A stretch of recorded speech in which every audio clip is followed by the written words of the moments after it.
Hello, class.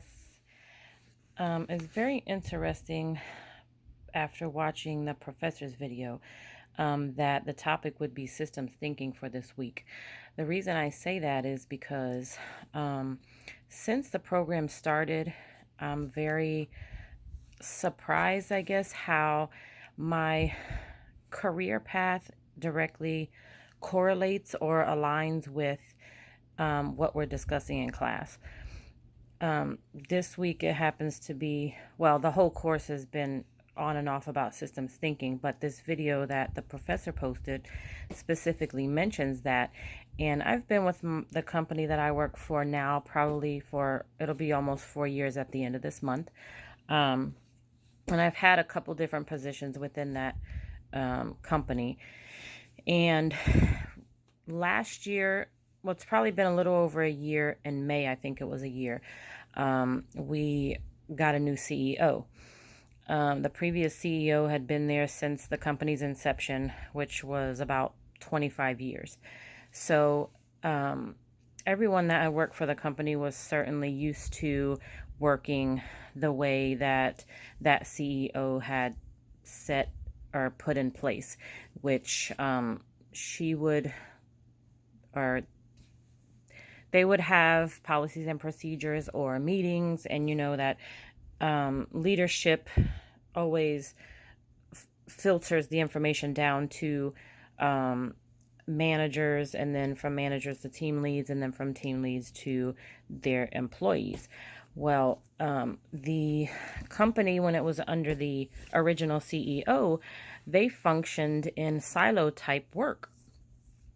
So there was a lot of difficulties with communication because, I mean, employees just came in, they did their work. There wasn't huge communication between different departments.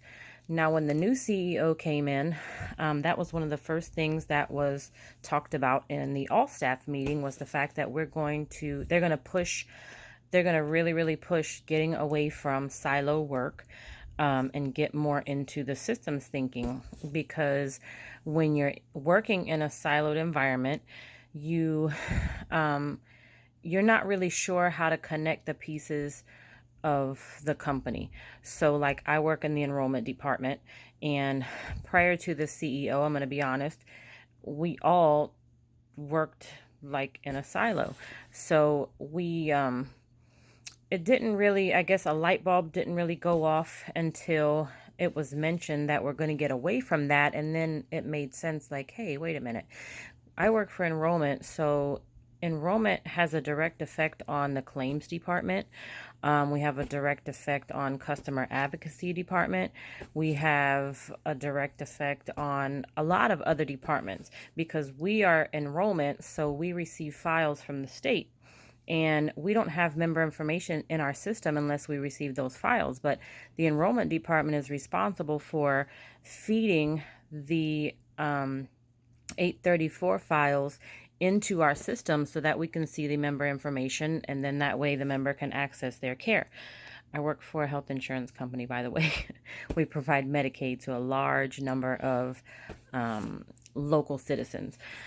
So once I got out of the silo work environment or way of thinking and started thinking more system-wide thinking, it helped me connect the dots to the different departments. So now I understand why when we receive enrollment files and things are messed up, or we make business decisions within the enrollment department to have a process work a certain way, we need to communicate that information over to the claims department, because it could very well directly affect their processes. And then they had a backlog of thousands and thousands of claims that they could not get corrected because of the way that we had a process in our department.